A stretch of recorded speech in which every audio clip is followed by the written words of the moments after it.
자, 아까 1889년까지 우리가 공부를 했어요. 이제 1890년대로 넘어가면 우리 근대사에서 가장 중요한 연도가 나와요.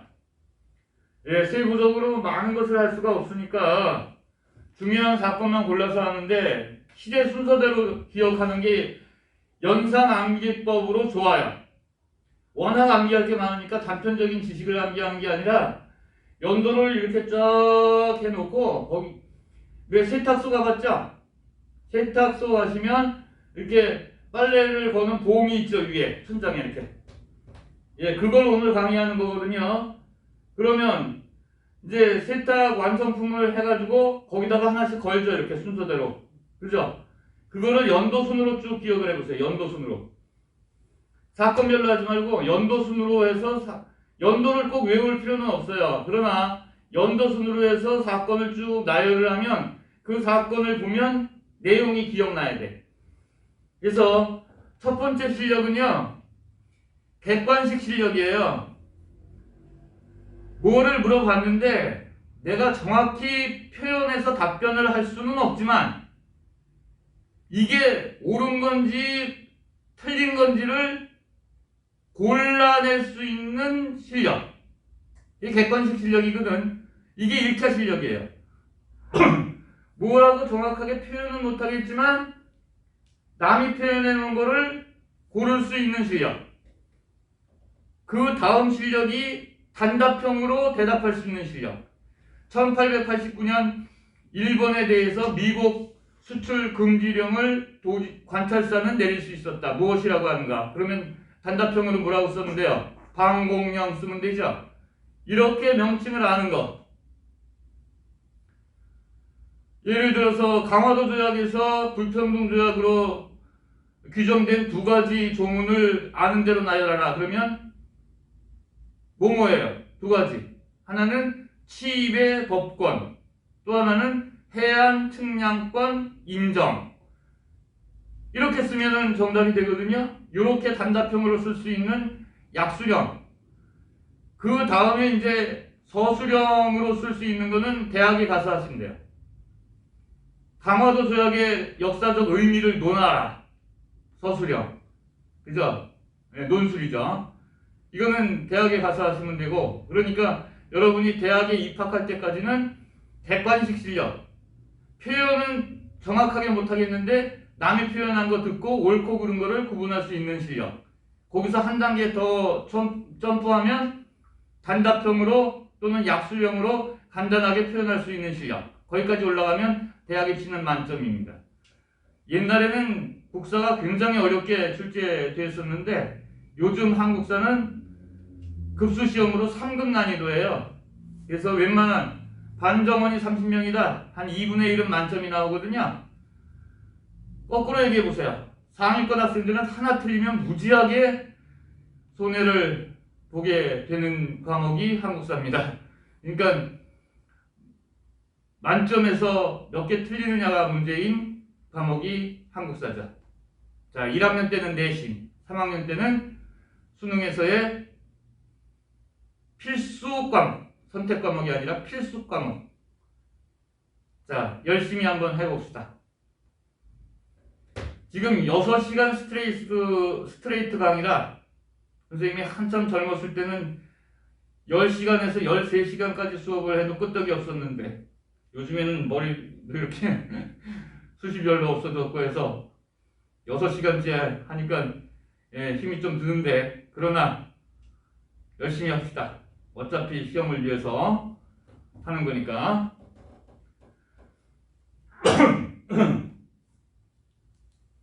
자, 혼자서 하는 원맨쇼입니다.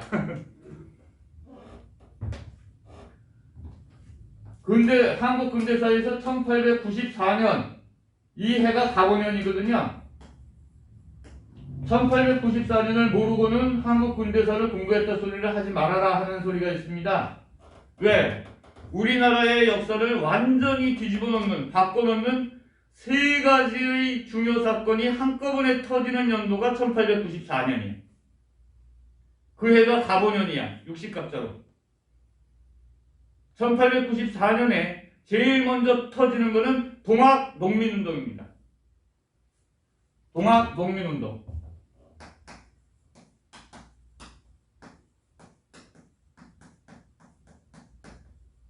동학이라는 종교 아시죠? 서학에 대비해서 동학이지만 서학을 완전히 반대한 것은 아니에요. 서학의 교리를 많이 수용을 합니다. 그래서 동학의 창시자인 최재우 선생께서 말씀하신 게 있어요. 서학을 부정한 게 아니라, 즉 크리스트교를 부정한 게 아니라 천하의 진리가 왜 서쪽에만 있단 말인가? 동쪽에도 천하의 진리는 있나니 그게 동학이다. 이렇게 말씀하셨어요. 그러면 서학을 부정한 건가요? 아니에요. 천하의 진리가 서쪽에도 있다. 그게 서학이다. 즉 크리스트교다. 그러나 서쪽에만 있는 건 아니다. 동쪽에도 있다. 우리도 가지고 있다. 그게 동학이다. 그러면 영향을 받았다 안 받았다? 영향 받았어요. 가장 큰 영향은 평등사상입니다. 동학은 서학의 영향을 받았는데 상대적이긴 하지만 영향을 받았는데 가장 큰 사상은 평등사상이다. 서학은 하나님 아래 평등이죠. 동학은요. 동학은 하나님이라고 안 그러고 한울림이라고 그러거든요. 한울림. 모든 인간은 한울림이다. 그래서 한울림으로서의 평등을 주장하셨어요. 따라서 양쪽의 공통점은 평등사상입니다. 그런데 이거는 평등사상은 양쪽 사상을, 양쪽 종교를 모두 탄압의 대상으로 하는 빌미가 되죠. 서학도 평등사상 때문에 탄압을 받고 동학도 평등사상 때문에 탄압을 받습니다. 근데 또 하나의 문제는 서학이 탄압을 받는 또 하나의 문제는 전례 문제예요. 제사 지내느냐, 제사 지내지 않느냐. 지금은 천주교 쪽에서 많이 현지 환경과 조화를 이루어서 제사를 허용하거든요. 절만 안 한다 뿐이지. 그런데 그 당시에서는 제사 금지였어요. 조선에서 제사 금지를 상상해 보세요. 끔찍한 일이 벌어지겠죠? 천주교 탄압의 사형이라든가 하여튼 극형이 있었던 것이 바로 전례 문제 때문입니다. 동학에서는 전례 문제는 아니겠죠. 당연히 우리 사상이니까 제사 인정이죠. 당연히. 그러면 동학은 무엇 때문에, 평등사상과 함께 무엇 때문에 탄압을 받았느냐? 혁명사상이 있어요. 천주가 내려오셔. 개벽이 돼. 세상의 개벽이. 그래서 새 세상이 열려. 임내천, 시천주 이해가세요? 그래서 개벽사상이 있기 때문에 동학은 천지를 뒤엎는 혁명사상으로 작용을 하기 때문에 서학보다 오히려 동학이 훨씬 더 심한 탄압을 받는 이유가 됩니다. 어찌되었든 간에 동학농민운동은 그 당시에 민시정권이었죠. 여러분 생각해봐. 흥선대원군이 타도한 제1순위가 왕권을 강화하기 위해서 한 1순위가 세도정치 탓하거든. 세도정치는 붕당정치보다 더 나쁜 거예요. 붕당정치는 지금의 정당정치인데 그거는 어느 정도 인정을 해야 돼. 긍정적으로. 그러나 세도정치라는 거는 일개 가문이, 혈연적으로 묶인 일개 가문이 국가의 요직을 장악하고 운영하는 거거든. 그러니까 세도정치는 굉장히 안 좋은 정치 형태예요. 필수적으로 수반되는 게 매관매직이거든. 매관매직으로부터 시작해서 모든 세금 제도의 문란이라든가 그게 삼정의 문란이고 부정부패가 일어나는 핵심 근본이 매관매직이거든요. 그래서 일개 가문이 국가를 장악하게 되면은 정치자금 때문에 매관매직이 시작이 되고 거기에 따른 엄청난 부조리가 나타나는 게 세도정치예요. 우리는 정조가 돌아가신 이후에 1801년부터 1863년까지 약 62년 동안의 안동김씨, 평양조씨, 안동김씨로 이어지는 세도정치를 경험을 했는데 이때 앞으로 나아가야 될 역사가 뒷걸음질을 쳤다 이 말이에요. 그러니까 그걸 다시 앞으로 밀어서 전진시킨 게 조선의 체제를 인정하는 상태에서 전진시키려고 했던 게 흥선대원군의 위정척사 정권이라고. 개화 정권은 좀 달라요. 조선의 체제를 뒤바꿔서 서양 체제로 바꾸어서 새로운 세계사의 기운을 맞춰 나가자는 것이고, 흥선대원군은 조선 체제를 인정하면서 그대로 밀고 나가자는 것인데 다르죠. 정권의 색채가. 그런데 그 위정척사 사상 중에서 외세배격 사상이 있죠. 동학에서 수용을 합니다. 그래서 위정척사 사상과 동학 사상의 공통점은 외세배격이에요. 그런데 위정척사 사상은 조선조를 인정하는 거잖아. 동학 사상은 조선조를 혁명으로 뒤집어 엎는 거잖아. 부정하는 거잖아. 이거는 차이점이에요. 동학과 위정척사의 차이점. 세상을 바꾸자, 동학. 세상을 유지하자, 위정척사. 외세배격은 공통점. 그래서 이거를 그래프로 한번 잠시 그려볼게요.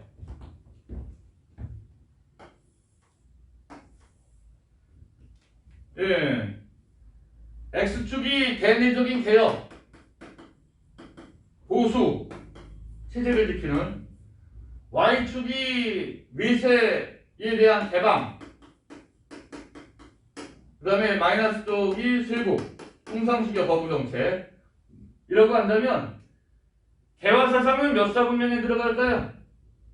개화정책은 개혁과 개방이죠. 1사분면에 개화가 들어가겠죠. 위정척사사상은 몇 사분면에 들어갈까요? 위정척사는 대내적으로 보수죠. 대외적으로 세국이죠. 위정척사는 3사분면에 들어가겠죠. 그 다음에 하나 남았죠. 동학사상. 동학사상은 어디에 들어갈까요? 대내적으로는 개혁이죠. 대외적으로는 세국이죠. 동학은 4사분면에 들어가는 사상. 완전히 반대된다. 개화와 위정척사는 완전히 반대되죠. 개화와 동학의 공통점은 개혁이죠. 차이점은 개방과 세국이죠. 그 다음에 동학과 위정척사의 공통점은 이거는 세국이죠. 그런데 차이점은 개혁과 보수죠. 이렇게 해서 출제하는 문제도 있어요. 왜? 선생님도 학원에서 많은 출제를, 모의고사 출제를 해봤기 때문에 성적이 좋으려면, 고등학교까지, 대입까지 성적이 좋으려면 어떻게 해야 돼요? 출제자의 출제 의도를 파악하는 것. 근데 학생 입장에서는 최상위권 이외에는 어렵잖아요. 그러니까 학원에 와서 강의 듣는 거야. 선생님이 대신 파악해주거든. 이해가요? 자, 1894년 초부터 동학농민운동이 고부밀란을 시점으로 해서, 시발점으로 해서 터지죠. 그래서 막 상승세를 타고 황토현 전투에서 승리를 거두면서 북진을 하고, 전주성을 완전히 점령을 하고 본거지로 삼고, 점령 지역에 집강소를 설치를 하고, 그러면서 한양으로 올라갑니다. 정권이 다시 위기의식을 느꼈어요. 제도 정치 얘기하다가 다시 본론으로 왔는데, 정치 형태는 개혁사상을 가지고 했지만 흥선대원군이 세도 정치를 타파한 이후에 10년 만에 정권을 잃어버리고 개화 정권으로 민씨 세력이, 민씨 일가가 정권을 장악했죠. 새로운 세도 정치지. 민씨 일가에 안동김씨, 풍양조씨, 안동김씨, 그 다음에 그걸 타파한 10년 흥선대원군의 정권, 그리고 나서 개화 정책을 시도했지만 정치 형태는 민씨 일가의 새로운 세도 정치가 바로 초기 개화 정치죠. 그러니까 효율적으로 잘 안 먹히잖아. 이해가요? 이건 처음 들었지. 초기 개화 정책은 민씨 정권은, 민비 정권은 민씨 일가의 또 다른 세도 정치다. 이렇게 표현하고 싶어서 그 얘기를 하다가 까먹고 본론으로 돌아갔어. 하여튼 어찌되었든 동학이 기세를 올리고 막 한양으로 가니까 그 세도 정치를 하고 있었던 민씨, 그러니까 온건계약파 정권이 위기의식을 또 느낀 거지. 그래서 이 정권은 어디에다가 SOS를 또 쳤어요. 이때까지 민씨 정권의 후견인이 어느 회사예요? 청나라죠, 청나라. 그거를 잘 생각하라니까. 청나라한테 SOS를 쳤어요. 오빠, 살려줘. 또 동학군이 폭동을 일으켰어. 그러니까 청나라가 그래, 이번에도 너를 구하러 간다. 그리고 쫙 아산만을 통해서 와. 그런데 옛날 10년 전에 갑신정변 끝나고 지네들끼리 맺은 참진조약이라는 게 있거든. 여기서 뭘 맺었냐? 지네들끼리. 청나라 일본 간에. 갑신정변 이후에 지금은 동시철군을 하지만 다음에 한나라 군대가 조선에 진주할 때에는 상대방 국가한테 통보한다라는 규정이 있어요. 그 규정에 따라서 청나라가 들어오면서 나 조선 간다 그러고 일본한테 통보를 한 거야. 그러니까 일본군이 우리가 부르지도 않았는데 한양으로 들어와요. 청군보다 더 일찍 들어와. 자, 그러면 여기서 청군은 그래도 합법적 군대죠. 왜? 조선의 정부의 요청으로 들어오니까. 일본군은 불법적인 군대지. 왜? 우리 정부는 일본에 파병 요청을 한 적이 없으니까. 동시에 남산 밑에는 일본군이, 용산에는 청나라 군대가 동시에 적대 세력이 외세가 그것도 한양성 안팎에 주둔을 하게 되었다는 겁니다. 자, 여기서 나라 걱정을 한 사람들이 누굴까요? 바로 동학군들이에요. 동학혁명군은 우리는 정부 타도를 외친 것도 아니요. 우리의 주상전하를 그 주상전하의 지혜를 가리고 있는 간신배들을 몰아내고 새로운 개혁 정권을 세우려고 일어났는데, 조선을 개혁하려고 일어났는데, 고종을 부정하는 것도 아니고 본의 아니게 우리 때문에 외세가 들어왔다. 좋다. 그러면 우리가 휴전하겠다. 전쟁하지 않겠다. 전쟁을 멈추겠다. 그 대신 정부는 첫째, 양국 군대를 물리쳐라. 왜? 전쟁 끝났으니까 가야 될 거 아니야. 전쟁 동학군 때문에 불려들였으니까. 양국 군대를 철수시켜라. 두 번째, 대내적인 개혁을 우리의 요구대로 12가지를 해달라. 그게 동학이 요구한 폐정개혁 12개조입니다. 폐정개혁 12개조. 그래서 전주성에서 정부 대표하고 동학군 대표하고 만나가지고 합의를 해요. 그렇게 하겠다. 양국군 철수시키고 너희들이 요구하는 폐정개혁 12개조대로 개혁을 해주겠다. 전쟁은 여기서 멈추자. 해산해라. 그래서 실제로 동학군은 해산을 합니다. 다 됐잖아. 요구 조건 다 갖춰져 있잖아. 폐정개혁 12개조의 주요 내용은 여러분이 다시 시간이 조금 남게 되면 다음 주에 조금 해줄 수도 있고요. 근데 그렇게 되기 어려울 것 같고. 그렇게 해서 화친조약을 맺고 동학군을 해산을 했어요. 이게 1차 봉기인데 그거를 전주화약이라고 그러지. 전주화약. 터지는 화약이 아니라 화친조약의 준말이죠. 전주에서 맺어진 화친조약. 누구와 누구? 조선정부와 동학군 사이에. 근데 전라도 일대와 충청도 일부 지역은 누가 장악하고 있어요 지금? 동학군이 장악하고 있죠. 그걸 내줄 필요는 없지. 동학군 입장에서는. 휴전이니까. 싸움을 그냥 현 상태에서 멈추는 거니까. 그죠? 그래서 그 지역의 대표적 행정기구를 만들어야죠. 원래는 포교 조직이었는데 불교에서는 뭐가 있어요? 절이 있죠. 천주교에서는 뭐가 있어? 성당이 있죠. 그와 마찬가지로 동학에는 포교 조직인 집강소라는 게 있었다고. 이 집강소를 각 고을의 관아에다가 설치를 하고 관아의 업무를 대리하는 새로운 행정조직으로 실질적인 행정조직으로 사용한 게 동학의 직강소입니다. 동학 점령 지역만 호남 일대와 충청권 일대.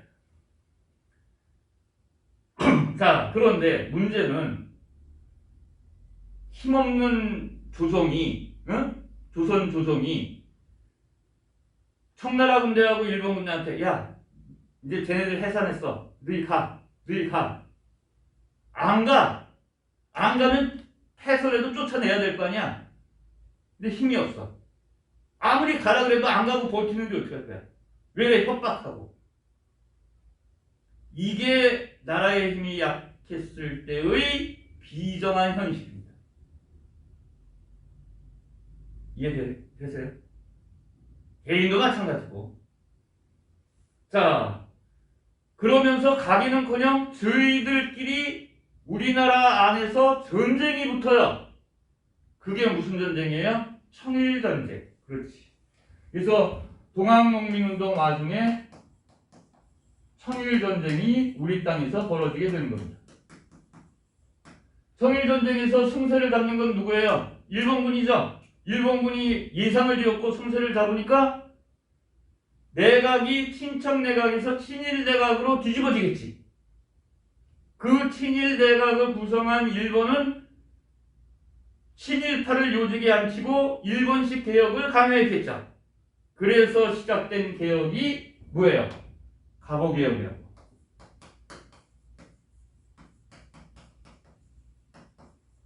어허. 그러면 갑오개혁은 자주성이 없는 일본 입김에 의한 비자주적인 외세 의존적인 개혁이냐? 그건 아니에요. 비록 친일 내각이 일본군의 힘에 의해서 이루어지긴 했지만 조각은 됐지만 개혁 내용에 대해서 일본이 하나하나 조목조목 간섭한 건 아니에요. 이렇게 해라 저렇게 해라 한 건 아니에요. 친일 성향의 급진개혁파들이 정권을 장악해서 자신들이 교육받고 신념으로 삼는 메이지 유신의 내용을 거의 유사하게 실시했던 것이죠. 그러니까 구성만 일본의 힘에 의해서 된 것이지 그 개혁의 내용은 상당히 자주적이면서 좋은 것들이 많습니다. 그래서 우리나라의 근대화의 시점을 갑오개혁으로 잡으시는 분들도 옛날에 계셨어요. 하여튼 우리나라 근대화에서 가장 중요한 것은 무슨 개혁이다? 갑오개혁이다. 갑오개혁은 1차 개혁, 2차 개혁, 그리고 중단됐다가 그 이듬해에 3차 개혁이 재개되거든요. 그 이듬해라고 그랬죠, 3차 개혁을. 갑오년의 이듬해는 을미년이거든. 그래서 3차 개혁을, 갑오개혁의 3차 개혁을 을미개혁이라고 그래요. 그래서 갑오개혁과 을미개혁은 다른 개혁이 아니야. 갑오점 을미개혁으로 같은 개혁이에요. 이해가십니까? 그러면 여기서 개혁 내용 중에서 꼭 알아야 될 거 있어요. 다음 중 갑오개혁의 내용이 아닌 것은, 그리고 갑오개혁에 대한 내용 4개 주어지고 을미개혁과 하나 주어져. 아주 치사한 문제가 나요. 어떻게 고를 것이냐. 다 외울 수는 없으니까요. 갑오개혁에서의 핵심적인 내용은 뭐냐? 신분타파야. 신분제 철폐예요. 신분제도가 공식적으로 법적으로 제도적으로 철폐되면 평등사회가 되는 거죠. 물론 관습적으로는 한참 시간이 흘러야 돼. 일제시대에 백정들이 우리도 사람답게 좀 살자고 똑같은 사람인데 왜 이렇게 차별하냐고 형평운동 일으켰잖아요. 그거는 법적으로 차별 대우를 받는다는 게 아니라 관습적인 차별 대우를 받는다는 거예요. 직업이 백정이라. 그러니까 관습적으로는 철폐됐다고 볼 수는 없는데 법적으로 제도적으로는 신분제 철폐가 돼서 만민평등이 이루어진 게 바로 갑오개혁 때라고. 그래서 요게 섞여져 있으면 개혁 내용 중에서 신분제 철폐, 신분타파 이게 섞여 있으면 무조건 갑오개혁이에요. 그 이듬해는 좀 세부적인 게 나와. 을미개혁 때는. 그 중에서 뭐가 섞여져 있으면 개혁 내용 중에서 뭐가 섞여져 있으면 을미개혁이냐? 단발령이에요. 단발령은 거의 전 조선인의 반발을 받습니다. 왜냐하면 원래 위생적이고 효율적인 것은 단발이거든. 여기서 장발이냐 단발이냐 하는 것은 남자 머리 길이를 뜻하는 거예요. 남자 머리, 여자 머리가 아니라. 우리의 상투 문화는요 장발이거든. 그 양반들 상투 클르면요 망건 빼고 상투 클르면 여기까지 내려온다고. 종아리까지. 어떤 사람은 평생도록 한 번도 머리털을 깎지 않는 선비들이 있었대요. 그 사람들은 뭐 땅에 이렇게 깔린다고 그래. 그거를 여기다가 얹는 거야. 상투로 이렇게. 응? 그게 우리나라의 전통 문화거든. 그 잘라버려야지. 지금 생각하면. 그런데 이거는 어떤 의미가 있느냐. 장발 상투 문화는, 남자들의 장발 상투 문화는 우리의 전통 문화, 정신 문화에서, 단발은 일본을 거쳐서 들어오는 서양 문화인데 일본색이 완연한 친일 문화, 이렇게 간주됐던 거예요. 그래서 이 단발령에 제일 반발한 사람들이 위정척사파야. 위정척사파가 가장 반발이 심해서 드디어 의병을 일으키는 계기가 됩니다. 그래서 구한말, 이때 조선 말기를 구한말이라고 하거든요. 구한말 최초의 의병이 일어나는 계기가 되는데 이 의병을 을미의병이라고 합니다. 이해가시나요? 을미의병의 원인은 두 가지예요.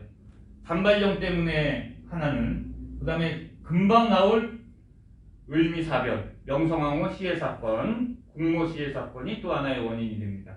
그래서 또 시험 문제에 의병의 또는 의병운동의 사상적 기반이 뭐냐 골라라 그럴 때 위정척사 사상입니다. 의병은 개화사상이 아니라 위정척사 사상. 사상의 기반. 이해하자. 자, 그렇게 해서 1894년에 시작된 청일전쟁은 1895년에 일본의 승리로 끝나요.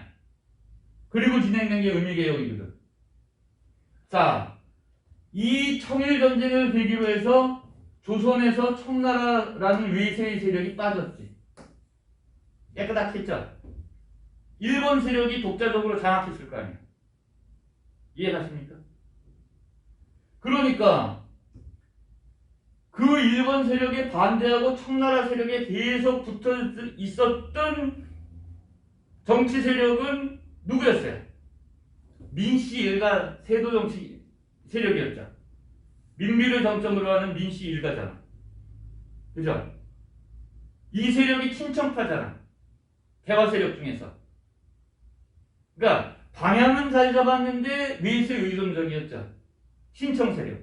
그런데 일본 세력이 청일전쟁에서 청나라를 거꾸로 들고 청나라를 몰아냈잖아. 그러니까 정권의 위기의식이 왔지. 옛날 갑신정변식으로 다시 뒤집어질 우려가 있죠. 정권을 친일 대화파한테 뺏길 우려가 있잖아요.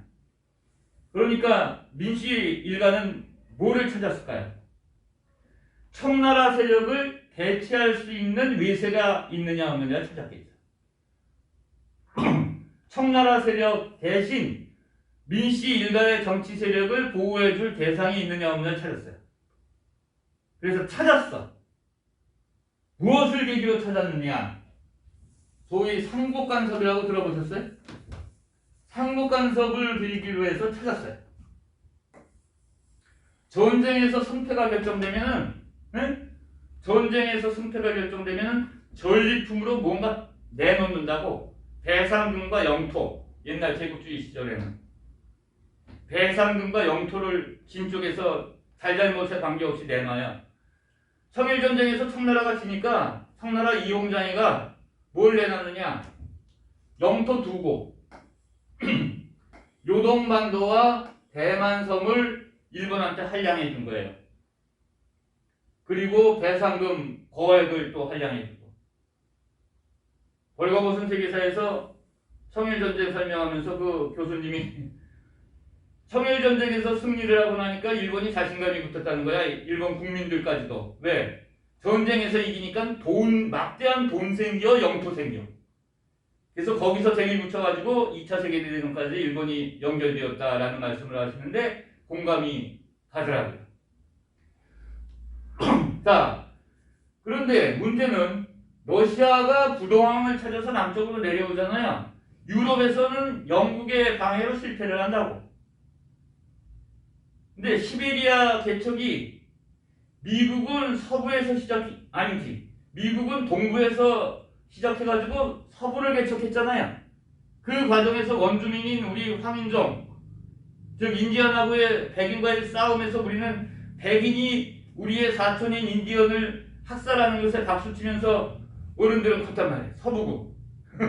이건 여러분이 이해 안 될 수도 있는데 하여간 미국 주요 세력들이 동부에서 13개 주로 시작해서 서부를 개척했고 러시아 세력은 우랄산맥 서쪽 유럽 지역에서 시작돼가지고 18세기에 동쪽으로 뻗어가지고 시베리아를 개척했단 말이에요. 유럽 쪽에서 부동항을 얻지 못하니까 이제 시베리아를 완전히 개척하고 청나라로부터 연해주를 빼앗으니까 극동 지역에 부동항이 생겼어요. 그게 블라디보스토크야. 그러니까 러시아 세력은 블라디보스토크가 여기잖아. 블라디보스토크, 원산항, 그 다음에 이렇게 해서 요동반도를 연결하면은 태평양 쪽으로 부동항이 막 생기는 거잖아요. 이게 숨통이라고 러시아 입장에서는. 그래서 대륙간 시베리아 철도도 나중에 놓여지고 그러는 거 아니에요. 이 욕망을 가지고 있었는데 일본이 먼저 날짝 요동반도를 가져가네. 그리고 일본을 지원했던 세력이 영국이잖아요. 그러니까 영국을 제외한 러시아, 프랑스, 독일 3개국이 러시아가 주동이 돼가지고 영국 세력에 반대되는 세력이거든. 영국 세력이 지원하는 일본 세력에게 압력을 넣었어요. 너희들 너무하지 않니? 대만만 가져라. 요동반도는 청나라에게 돌려줘라. 그래야 지가 나중에 먹을 수 있으니까. 러시아 입장에서는 압력에 못 이겨서 이 당시에 러시아 세력이 강했기 때문에 일본은 요동반도를 러시아 요구대로 청나라한테 반환을 합니다. 이거를 삼국 간섭이라고. 세 나라가 간섭해서 일본이 거기에 눌릴 수밖에, 굴복할 수밖에 없었다. 이 삼국 간섭을 누가 봤어요? 민씨가 봤다고. 청나라를 대치할 수 있는 세력은 러시아다. 러시아 세력과 손을 잡아. 러시아를 끌어들여. 정권이 친일 내각에서 친러 내각으로 바뀌어. 김용진 내각이니 뭐니 잡다하게 외우는 거 그거는 여러분이 좀 봐야 돼. 하여튼 친일 내각에서 친러 내각으로 바뀌어. 그러니까 친러 내각이 되면 민비는 정권에서 소외되는 거죠. 아니지. 거꾸로 얘기했지. 지금 야심한 시간이죠. 이제 조금만 더 하고 납시다. 친일 내각이 되면 민비는 민씨 일가는 정권에서 소외되는 거지. 친청 정권이었으니까. 근데 러시아 세력과 손을 잡으니까 러시아 세력이 일본을 제압하니까 어떻게 돼요? 친러 내각이 되면 민비 일가가 다시 정권에 복귀되는 거지. 그래서 친러 내각이 조선 정부에서 수립이 돼요. 합리화하는 건 아니지만 일본의 절대적인 만행이지만 일본은 치밀하게 친러 세력을, 그러니까 러시아 세력과 손잡은 주동 세력을 분석을 합니다. 그래서 남의 나라 국무를 시해하는 명성황후 시해 사건을 일으키는 거예요. 그게 1895년 을미년에 일어나는 뭐예요? 소위 을미 사변이라고 하고, 처음에는 민비 시해 사건이라고 또는 국모 시해 사건이라고 하다가 나중에 대한제국 시절에 추전이 돼가지고 황으로 추전이 돼서 명성황후 시해 사건으로 공식적으로 용어를 쓰고 있습니다. 아까 말씀드렸듯이 을미개혁에서의 단발령, 그리고 을미사변, 명성황후 시의 사건, 국모시의 사건이죠. 이 두 가지는 위정척사 사상을 가진 의병이 최초로 일어나는 계기가 되었다라고 설명을 했죠. 자, 명성황후가 돌아가신 다음 친년외각은 붕괴됐겠죠. 그리고 다시 친일내각이 들어섰겠죠. 누가 위기의식을 느꼈겠어요? 경복궁에 살고 있는 고종께서 위기의식을 느꼈겠죠. 그래서 궁궐을 탈출합니다. 어디로 들어가요? 러시아 공사관으로 들어간다. 러시아 공사관. 옛날에 러시아를 한자로 쓰는 아라사라고 쓰거든요. 아라사. 그래서 관, 공사관, 아관, 왕의 거처를 옮기는 걸 파천이라고 하거든. 아관, 파천이 일어나는 게 바로 이러한 국제 정세 속에서 일어나게 되는 것입니다. 자, 그래서 자기 나라의